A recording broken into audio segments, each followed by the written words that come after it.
You're tuned in to the MtG Cable cast, where they cover Magic, the Gathering Finance. All right? You don't know about it? You're tuned in right now and get ready to learn some shit. Buckle your seatbelts and light a blunt and get ready for the MtG Cable cast.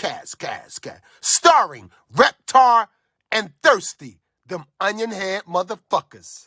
Alrighty, guys, welcome to the newest episode of the Cabalcast, and this week we're kicking it off the same way we kind of always do, with what we are excited for the next year, for Hasbro, Wizards of the Coast, Magic in general, what we're looking forward to, for better or worse, something that we're excited to see one way or another. So with that, let's take it away. Right. So immediately for me, the first thing I'm excited about is the better curation of formats leading to healthier formats overall. Now, in 2025, WotC was extremely stodgy, obnoxious, and standoffish, that they couldn't possibly be wrong about the health of any of their formats, that they couldn't possibly adjust the schedule that they had created for BNR, because then things would effectively be an emergency ban, and that wouldn't look good. But at the end of the year in November 2025, we got a ton of updates to Standard and Legacy, and that kind of helped reshape these formats and bring a little bit of vibrancy, breathe of fresh air. Now, the reason why an emergency ban would have been useful is because attendance in these two formats dropped. The BNR was too late, and the BNR for Standard might actually have been too little. Truthfully, time will tell on that. Right now, we're still seeing Izzet at the top of the format, split between two different decks, and a third in Jeskai. In Legacy, the format's kind of reshaping. It's almost there. We've seen things change enough that people are still concerned about Tamiya, but no longer the One Ring. The Mystic Forge combo decks basically are not thriving. The Cloud Post deck, not thriving. And Show and Tell, the other deck that can reliably cast the One Ring, not thriving. So interesting. But Standard is still this kind of one-note format, though the Selesnya aggro deck, the Landfall deck, is kind of picking up a little bit, though it doesn't have a ton of traction. Modern, I would like to see a shakeup in, but I'm excited for the way Modern looks right now, and it would be the same desire that I have for Vintage, which is just things are good, but they've been this way for a little too long now, and I would like a BNR to try and shake up that format, reshape it a little bit. That said, for Standard and Modern, we might not need to worry about ban and restricted announcements curating these formats, because there's the opportunity for either Lorwyn or the Ninja Turtle set to actually be meaningful and impactful for these two formats. And because we're starting in a better spot with Standard and Modern than we were at the beginning of 2025, I'm honestly excited for the opportunity to see these formats grow. And I'm excited for the continued upward momentum that we have coming into this year off of that BNR. And frankly, because the spoiler season for Lorwyn was literally 4 days, we're almost done with the set. It actually looks so bad. It looks pretty good, and it looks like the set looks good. Yeah, yes. It does the bring spoiling speed was bad. Yeah, absolutely. Again, they own the schedule. They could have pushed Lorwyn back by a couple of weeks to start spoilers around January 13th instead of only giving us 4 days, but that's neither here nor there. Yeah. At the end of the day, though, Standard is technically in a better spot than it was coming into 2025. And Lorwyn looks like it might actually be impactful and kind of help change and reshape things. That is what I am excited for. Better curation and healthier formats from Standard all the way down to Legacy. How about you? So I am excited because I am hoping that Lorwyn brings back that flash in the pan blue-black flash list. Ooh. From a couple years ago when, Frog was legal, but whatever. Anyways, piggybacking on your point, I'm actually excited about something I've touched on in the past few episodes, and that's Wizards' ability to step out of what seems like their comfort zone and allow the community to kind of take charge of things, and then say, hey, now we'll give you a platform. Specifically, I'm talking about the announcement for pre-modern. I'm talking about the way they've been curating the Pauper format. These are just like broad scale changes that they've made recently that I think are helpful. And I don't know if that's stuff that's under Huey as like the organized play president, or I forget what his technical position is, but in charge of organized play. Yep. If that's what it is and that's what we're finally seeing, either way, I'm actually excited for the way they've handled these things. They've established a committee for Pauper and said, hey, you guys kind of run it, just like what they do with EDH. With Pre-Modern, the community's pretty much already running the format. They've just said, hey, since you're already doing that, we'll let you do it for real with our backing. And I like this because it reminds me of effectively, 20 years ago when Magic was 10 years old, but still in kind of a nascent stage for what it is today. And it was a lot more of like Wizards focusing on what the community wanted, what the community developed, and giving them, a platform. Like when EDH was EDH, and then they took it under their wing and made it Commander and said, hey, here's a platform. You've done this. Now we're going to help support it. Yeah. And it's just really nice to see that because, like, they haven't been supporting the LGS lately. They haven't been supporting... Well, I mean, I guess they've been supporting a pro scene, but piggybacking on your point, or format management kind of killed that. Yep. And it'd be really nice to see something like the Hunter Burton Memorial pop up more often. Not obviously the reason for the Hunter Burton Memorial, but those large independent tournaments around community formats, which I think everyone can agree at this point, Legacy is a community format. Yeah. It's, frankly, I think has the most passionate player base of any format. And yeah, I think it's nice to see them lead into that for their non-formats, because I'm hoping we may see something like this with Vintage and Legacy. And I know we kind of do with Vintage already, Yeah. But I would love to see a formalized, hey, here's our guys. This is who's in charge of this format. They're going to pay attention to it. They're going to look at the data. They're the ones playing it. And just to see those kind of changes kind of wholesale sweep through the company, if they do. Or frankly, just to see what they continue to do with Pauper and Pre-Modern as they try to figure out kind of what they want to do with those formats and how they want to weave them into their organized play. For sure. And those are like, I'm so excited for that because it's, I've been Black Hat for pretty much 99% of the series at this point. I don't really think they make a lot of good decisions, but these two, very, very good, and I'm excited to see it. Yeah. I like the idea that they are allowing Daybreak to implement custom rule sets through the contraption format, which is how Pre-Modern came to Moto. Basically, yep. Daybreak Games just grabbed the ban list from, I can't remember the name of the website now. Hold on. And now it's just premodernmagic.com. Cool. And let it rip. WotC can support it by recognizing it, and that's really all that's needed. Something I found kind of interesting is that we had 3 EWs this year like we did last year. And again, at 2/3 of the EWs was a celebration of a fan-made format, effectively. The EU loves Pauper, and so we had Pauper get in the EU. And if you watch the EU Eternal Weekend stream, when the day was done, they cut over to the Pauper Geddon stream. They just rated it, and that was fantastic.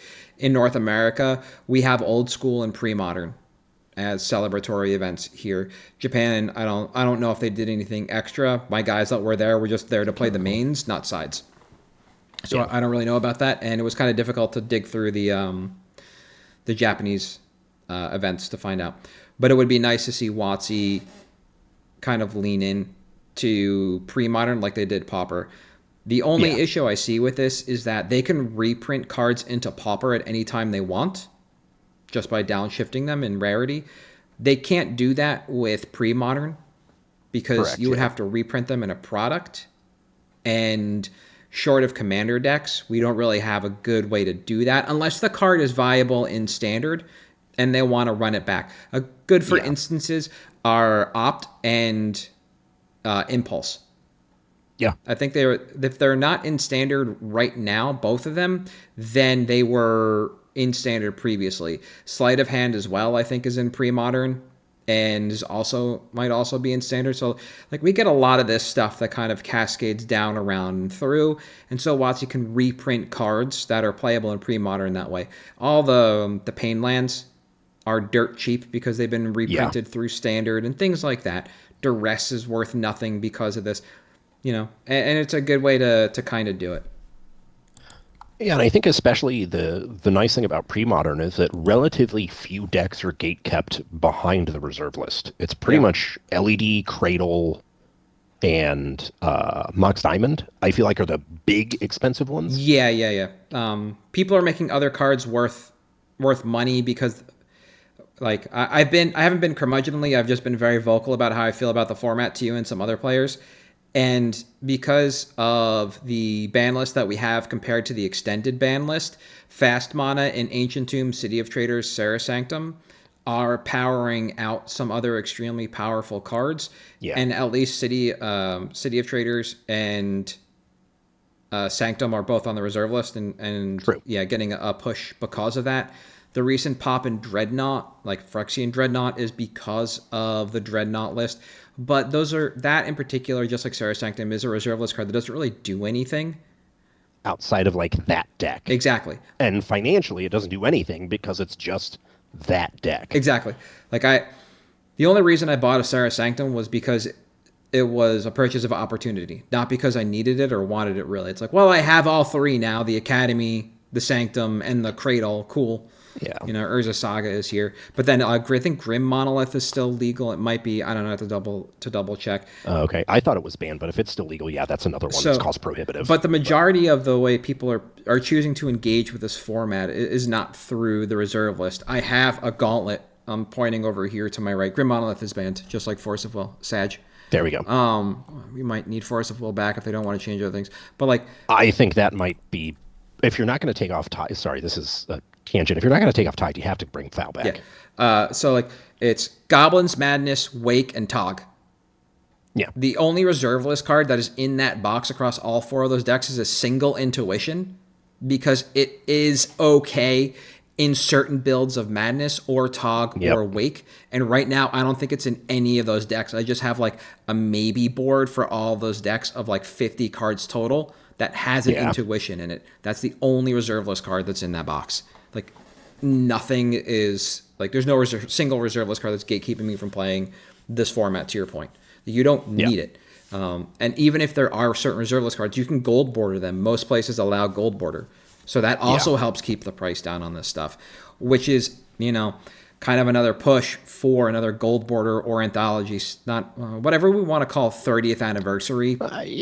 Whatever it is. Just like, hey, here's a bunch of cards to inject and throw it out there. That would be a fun way to support the format. And before we just continue to change it, I'm going to move on to the next point. Go to yours, sorry. Because this is where we thought we'd spend the majority of our time. We've already been on formats for 10 minutes. Tangent. We're going to talk about Universes Beyond, both of us now.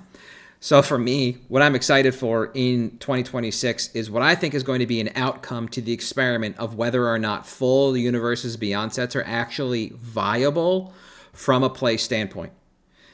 Now, we have the Ninja Turtle set, we have Marvel Superheroes, we have The Hobbit and Star Trek all releasing this year, all into standard, and each one of these contains with them the need to balance cards against the game, Magic as it stands, balance them intra-set for a limited environment, and then also balance them against their IP to make them desirable from a collector standpoint.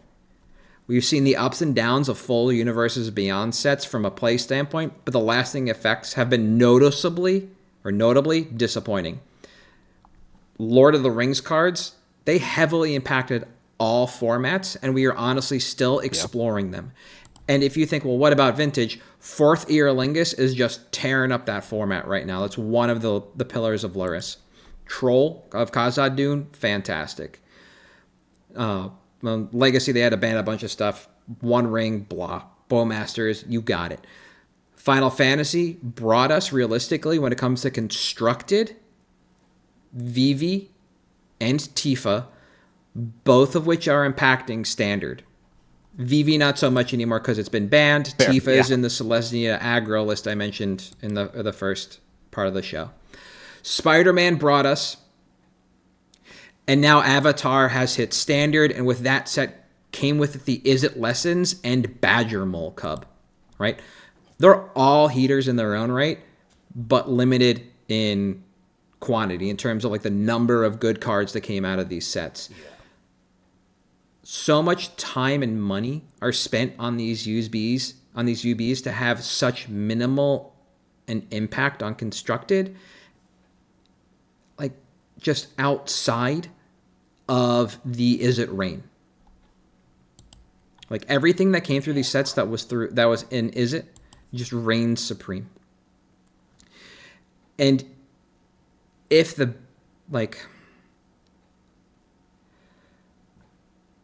everything in the Is It deck wasn't gassed by foundations and wasn't gassed by the land base that we have, would Vivi or the lessons be as dominant? I don't know. And without those, you lose 50% of the Final Fantasy cards that are like really impacting standard. And at the moment, you lose a fair chunk, if not most, of the lessons that are also impacting standard. So at that point, we really don't have a lot of UBs that are impacting standard. I really don't think so. Like, not truly meaningfully. And at that point, it's almost like the actual sets that we design and develop for Magic are more impactful to the game than the sets that we slap IP onto. Surprise. And if you cut out the lands, and you cut out the verges, and you cut out the surveil lands, you cut that stuff out, you carve it away, you're still looking at the majority of the cards in standard that are impactful and meaningful came from the Magic sets, not the IP sets. And we talked about this with Final Fantasy, where I thought some cards would swing wildly one way and be incredibly impactful, and not many of them. And we would probably see the majority of them fall away. Coming right down the middle and being like meaningfully impactful might not be a thing that we would see with Final Fantasy. And that's kind of what we're seeing with all these UBs. They continue to not impact constructed formats meaningfully. And like out at this point, I hope we can say like this experiment is not working. We're going to pivot back to just be regular Magic sets. Yeah, I think that if they were to go to like kind of a master's vision quote with the sets and do like, 5 sets a year, but 3 are real and Universes Beyond like they did before, like I don't know why we ever went away from that. That boggles my mind continuously, but here we are. Yeah, and one of the things about like the UBs is that they were kind of also outshined by return sets. Like we're going back to Lorwyn, and that set just looks like it's full of bangers. As it should be. Yeah, and just the cards in that set look so much more meaningful to the game than the stuff from any of the UBs. And we can set aside Spider-Man because that was a set that was designed for a completely different purpose and then had to be shimmed into standard. So it's unfair to compare that Spider-Man to other sets.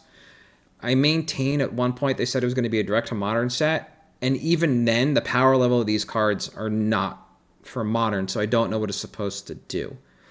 Yeah. But like, even Final Fantasy is kind of a turd from a constructed standpoint right now. Like there's an uncommon from Avatar that is actually making Stoneforge Mystic really good because it's Vindicate on an equipment. Real good. Yeah. Like, come on. Yeah. We had the Buster Sword and Genji gloves and Masamune and all this stuff in Final Fantasy. And aside from Genji gloves, which we talked about in the Discord forever ago, like nothing from that set is doing much meaningfully in constructed. No, not at all.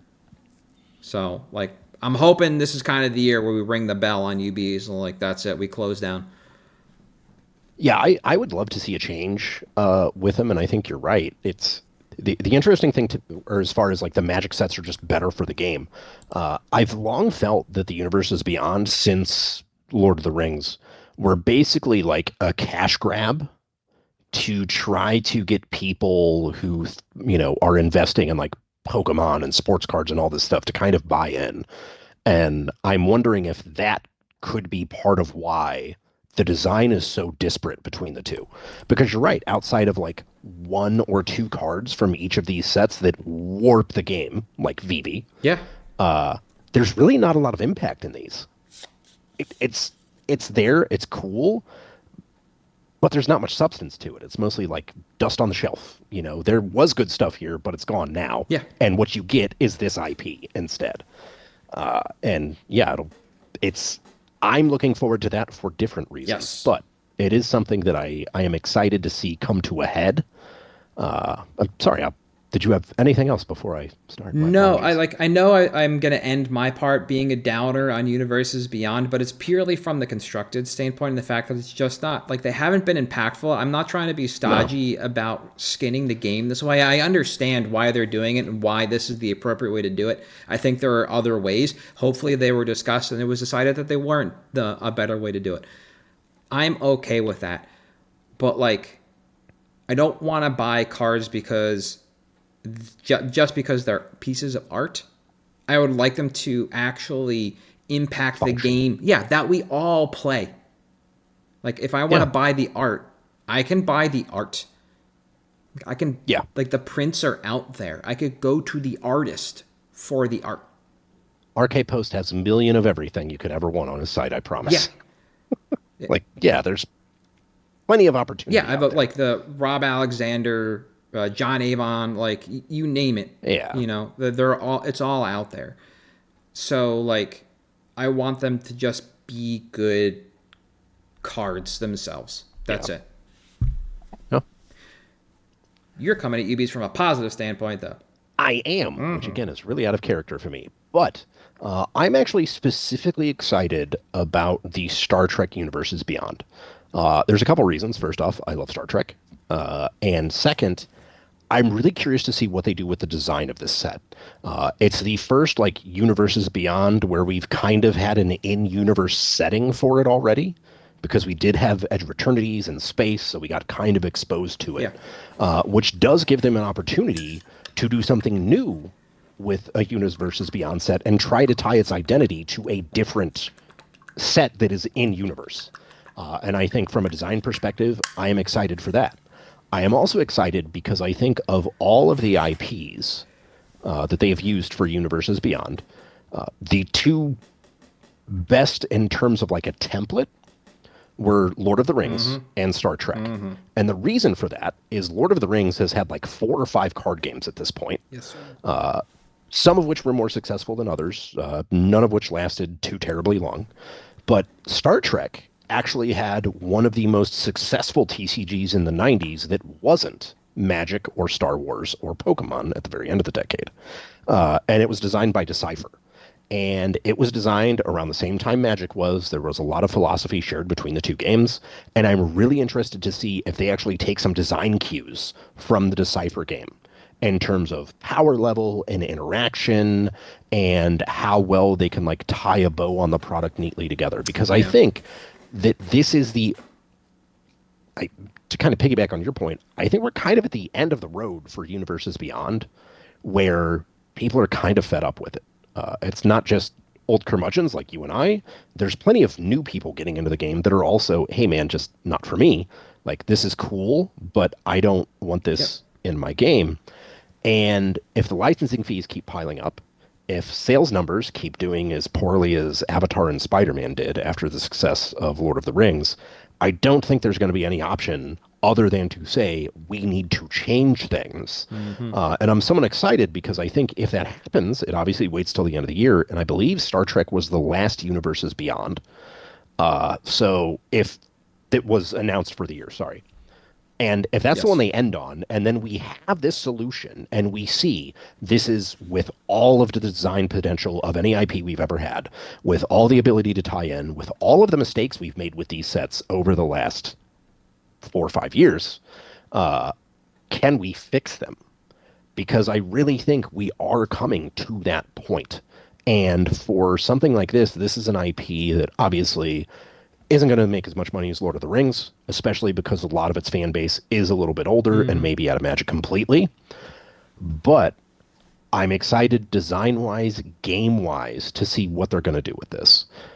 Because there's a lot of opportunity. There's a lot of open IP there, and this really is the first time. I mean, I guess you could say Lord of the Rings does tie in the sense that it inspired most of the 20th and 21st century fantasy that followed it. Yep. But this is the first one that has like a core game, core mechanics for how these things should interact with it. That's like, there's just one version of it to kind of go off of. And I know I'm not the only person that remembers that card game as well as Star Wars from that era incredibly fondly for how well they played. But I'm excited to see that. And if we don't get a Picard's Flute, I will be mad. I also think it would be great if the last card in the set, if this is going to be the last Universes Beyond, was All Good Things, which was just the last episode of Next Generation. Yeah, yeah. So. Then wasn't that also the flute episode? Like it was like a twofer? Yeah. Yep. Yeah, like Yeah. of all the UBs coming out this year, the only ones that my friends are primarily talking about that they're happy about is actually the Star Trek one, because it also opens up a lot of opportunity to use most, if not all, of the card types that we currently have. Edge of Eternity's brought us not just spaceships, but space stations. So that means we should get a Deep Space Nine. More space stations. Yeah, we should. If we don't get a DS9, yeah, sorry, right. it's like we my have favorite IP battles. they've done, so I have there are opinions. battles that are important across all of Star Trek. Like, you could literally have the Gorn that, like, as a card or a battle, it doesn't matter, right? You could have Khan in there. Exactly. So you have the opportunity to use all of these mechanics you have in your game. Yeah, all parts of the buffalo, so to speak. Right? Yeah. Yeah. And if they're good, they're good. If they're not, they're not. Like, there was one battle that was good for standard, and it was the reanimation one, and it was only good for that singular Pro Tour. After that, it's, I think, Ikoria, the one that was CEDH playable. Like, it's a tutor, I think. And that's all that matters. But yeah, you have all this opportunity to inject flavor into Star Trek. One of there's a little bit of the whole, well, we have to design this set to appeal to a very broad audience, similar to Doctor Who, because people have their Star Treks that they like, the ones that they dislike, the ones they're going to want to collect, the ones they don't care about, etc. And that's also going to play into it. So I can imagine there's going to be an amount of balancing the IP, like I mentioned, intra-set, that's going to matter. One of the things I'm also curious about is when they rebooted the movies, if you also get Chris Pine as Kirk and Zachary Quinto as Spock, that kind of stuff. Instead of Nimoy and Shatner, yeah. Simon Pegg and I cannot remember. Oh, I can't either. Carl Urban. Yes. Carl Urban. Yeah. Judge Dredd. Yep. Oh, fantastic. And randomly Doom guy for a little bit. Yeah. So yeah, I'm excited for Universes Beyond for the reasons you espoused. And I'm hoping they turn out well. I'm just hoping this is kind of the end of the run, because they just never really seem, aside from Lord of the Rings, they haven't been as impactful at the standard as I think they could have or should have been. For sure. And now we move on to picks. You ready? Yes, take it away. All right. So this week I am looking at Grave Pact, specifically the Wilds of Eldraine Enchanting Tales version. So Which was really good. For those that don't know what Grave Pact is, it is a black enchantment. It costs 1 and triple black, and it says simply, whenever a creature you control dies, each other player sacrifices a creature. So your creature has to go from the battlefield to the graveyard. If it's your commander, it's got to go to the graveyard. It can't go to exile. It's got to be to graveyard. Yep. Now, when I was taking my notes, CK was buying 24 copies at $18.50. They had 8 for sale at $33. There were 95 listings on TCG Player at $20.47, and that's for LP and better.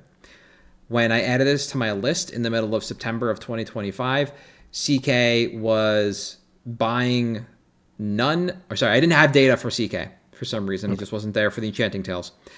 And there were 24 listings on TCG Player for $8, because it would basically just come off the reprint, and it was just doing a whole lot of nothing for a while.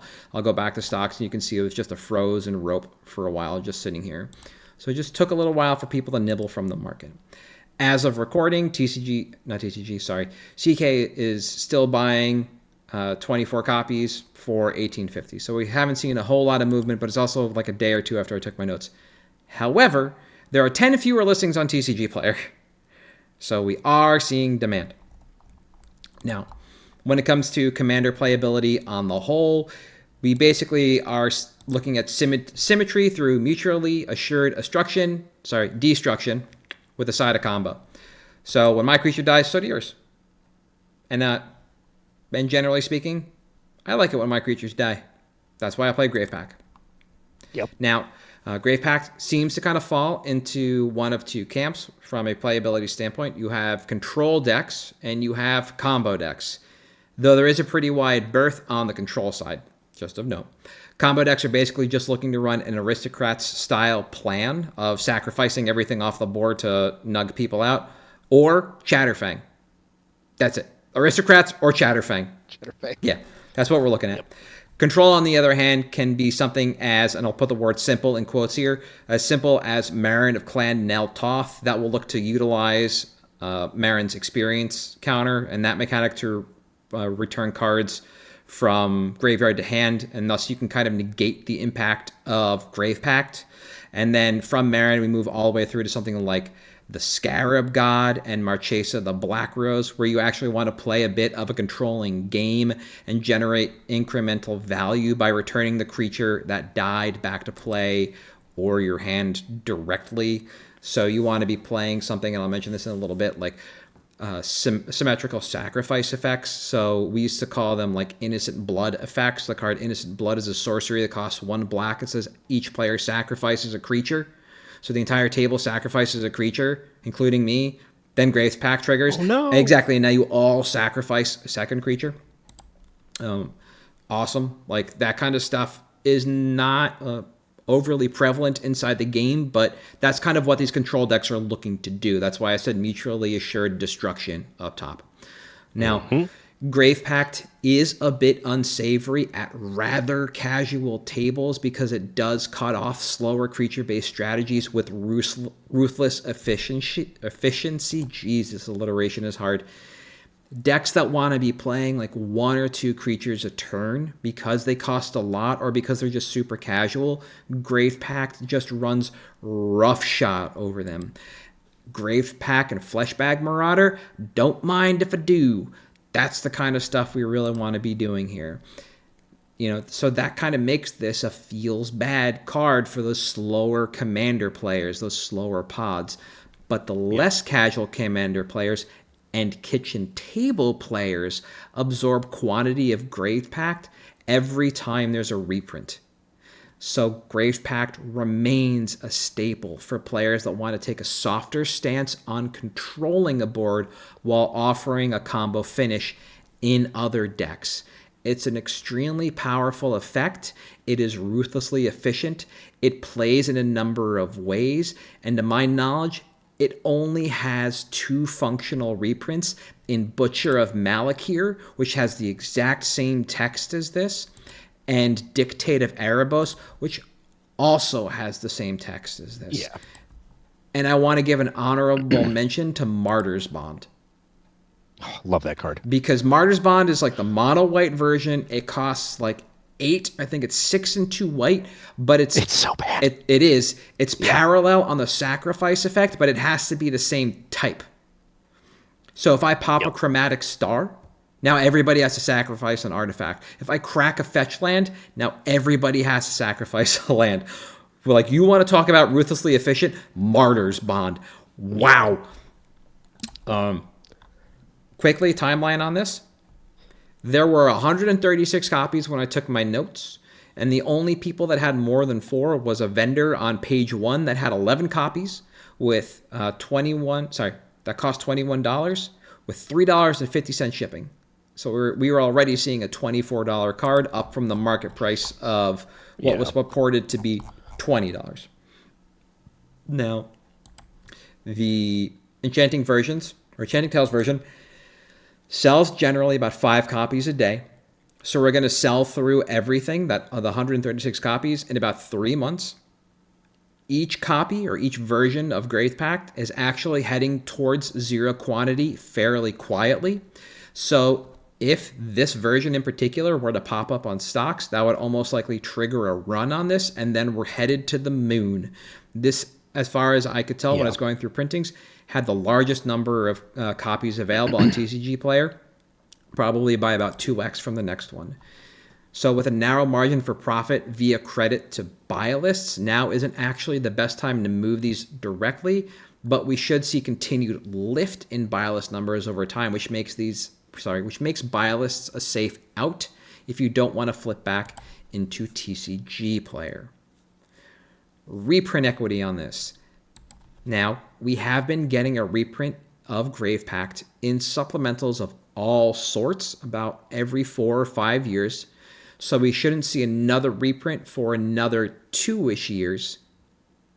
And this is a card that is just no longer a main set card. I put the word sadly after that sentence, and I don't think anybody's sad that Grave Pact isn't in Standard ever. And then, for reference, the last time we saw it in Standard was 10th edition. That's it. Wow. Yeah. After that, it was Commander Masters, Commander Anthologies, and the Enchanting Tale stuff. That's how we get Grave Pact now. So it was almost 10 years between the two. Damn. Yeah. Or a few years, yeah. Wow. Yeah. I didn't realize it had been that long. I just always assume it's like every 3 years that card gets printed. Yeah, you would have thought it maybe the Mono Black Commander deck from like 2017 or whatever it is would have it. But nope, we didn't get it there. I was actually kind of surprised to not see it in a Commander deck as well. But yeah, like when you consider the first Commander Masters set or Anthologies, is that the one that I was... No, Anthologies was the full reprint set. Yeah. Right? It was. Yeah. No. It was in the first Commander set. There we go. Oh, okay. It was in the first Commander set. That's why it's in Commander Anthology Volume 2. That's how we get this like 5-year thing. The 5-year spread. That one took me a second. Sorry. I knew it was in like a deck somewhere. Okay. So like that's how we get it. Supplementals only. Honestly surprised it made it to the Enchanting Tales list, but here we are. They put Sneak Attack on that sumbitch. Cool. And then buy quantities, like I try to stack these up whenever the price drops. So I have a play set of the Enchanting Tales version and probably another 6 or so of the, what was the first printing? It's the Stronghold version. And then a couple from early core sets that I just bought in Commander collections because I play this card actively. I just think it's too good to not to in Commander overall. And that's great. Yeah, if your deck can run it, you shouldn't not run it.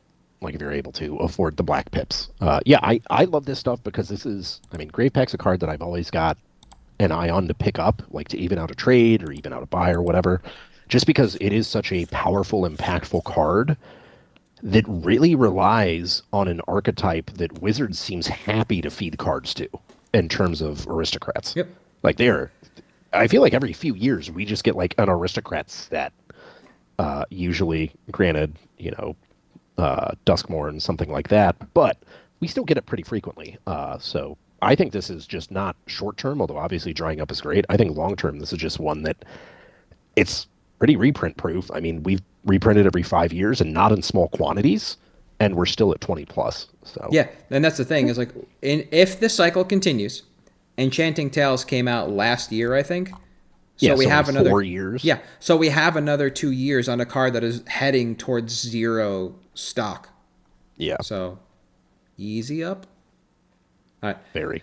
Now you and I spent a couple minutes talking about what you're looking at, and you're doing a sale call on what we have basically been kind of terming an asset class. Yes. So I'm going to highlight 3 cards here specifically.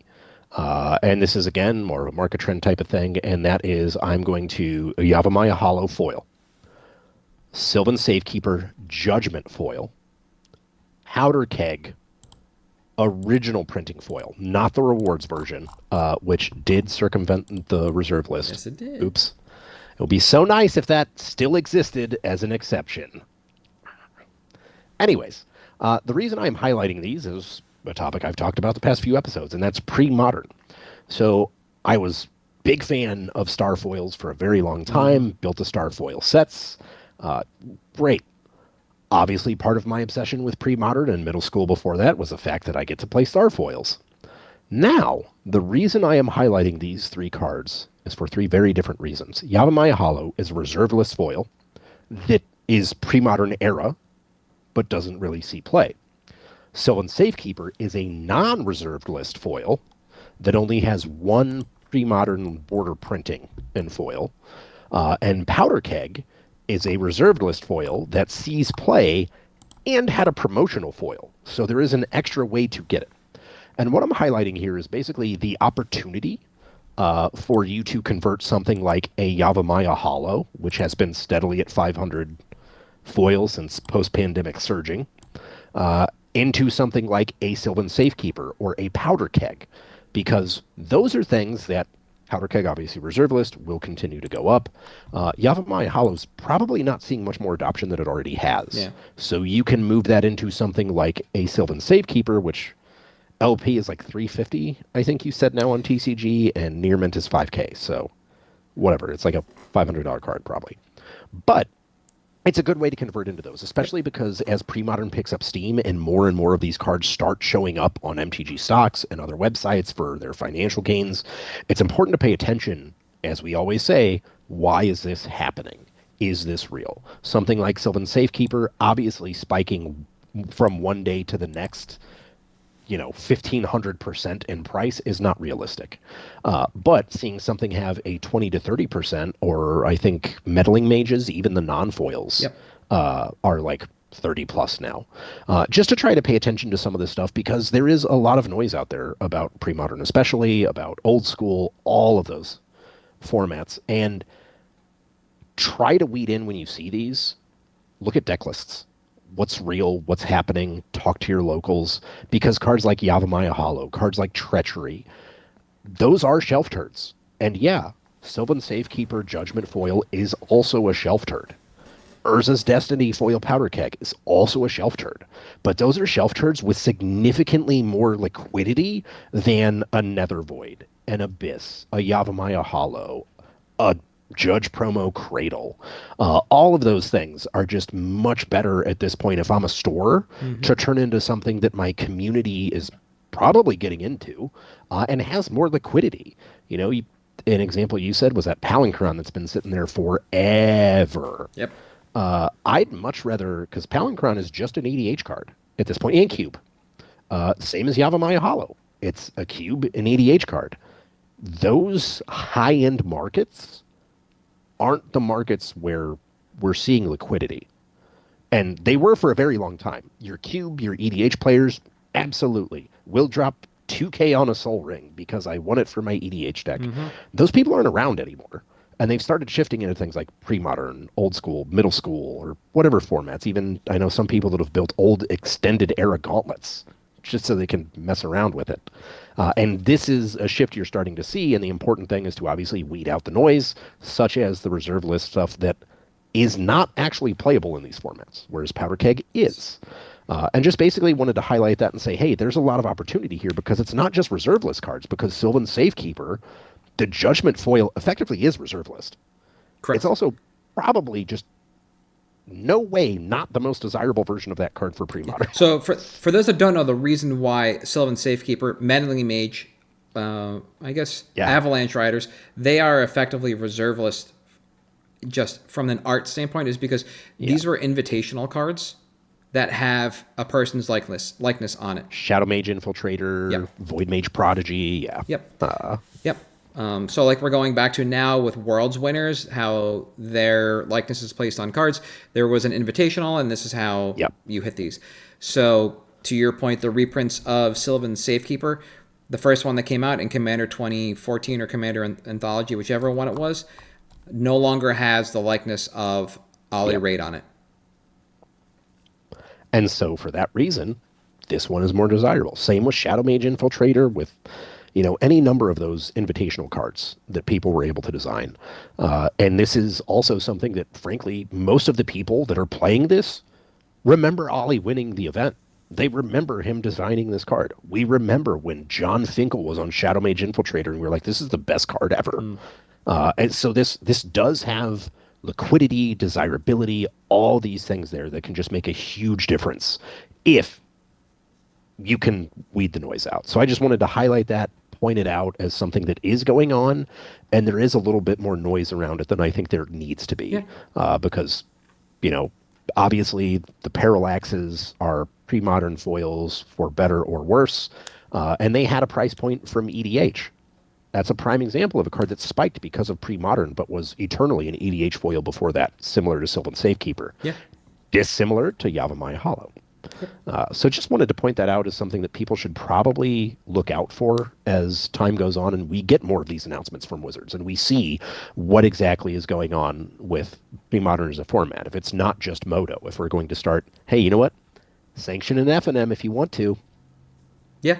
We won't say anything. Yeah, no, like we're sanctioning pre-modern events through Melee, so we're firing them because it's not in Event Reporter yet, which means it's not, as we mentioned earlier, established per WotC. So it's a fan-made format until WotC says otherwise, but the players have picked it up. Yeah. And one of the things that comes with that is much like old school, where once old school became popular enough, people kind of got off their high horse about art and sets. Yep. But we're not there yet with pre-modern. In fact, what we're seeing is movement on the oldest versions of cards for the most part. Unless it's like a low print run card like Caltrops. That was in Urza's something and then 7th edition. Engineered Plague, also very few printings as well. 7th and Legacy. Yeah, exactly. That's it. So we're seeing runs on the original art. That's like I talked about the Painlands earlier. Yeah, the new ones are worth nothing because comparatively they were printed into the ground by quantity. But the Ice Age look at ones, the Ice Age and Apocalypse. The Ice Age and Apocalypse arts weren't moving until more people moved into pre-modern. Stuff like that. And you're going to see movement also, not just on the rares, but also on some of the older cards that came in foil, like the Star Foil stuff you mentioned. The Goblin Sharpshooter, I'm pretty sure, is a $50 card right now. Just base.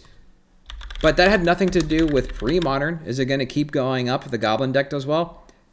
Hell yeah. Sorry, it's a $30 card. 30, sure. But it hit... Still insane. Yeah, it's just been a... that card was just in Baldur's Gate or something, wasn't it? That's wild. Special guests and something. Yes. It had a secret layer printing, a commander printing, and a special guest thing outside of Onslaught. So there's opportunity abound in this format if you start weeding through the noise and when you're ready to move some of those stagnant foils like you're talking about. I think Treachery was another good example you and I talked about behind the scenes. That is a... Treachery and bribery are so overpowered that people like take them out of power cubes for just being too oppressive. Yeah. Treachery is eternally a commander card, but the foil version of Treachery is just not doing a whole lot ever. That people who want them have them. Like we bring the market foil in, it's actually been on the way down this entire time. Yeah, that's pretty bad. Yeah. We can get out of Treachery in favor of cards that are currently being played in a brand new format to just turn stagnant funds into profit. Yep. Just swing trade in. So I like this overall, and it also keeps you active and engaged with what's going on in Magic when you take the opportunity to do this. It makes you like reevaluate, and it just keeps those muscles fresh. So I like looks like this. All right. Yeah. Anything before we cut out? No. All right. So for at MtG Cabalcast on Twitter, Facebook, Patreon, and YouTube, I am at Halt. I am Reptar. You are At Damon_Thurston. See you next time.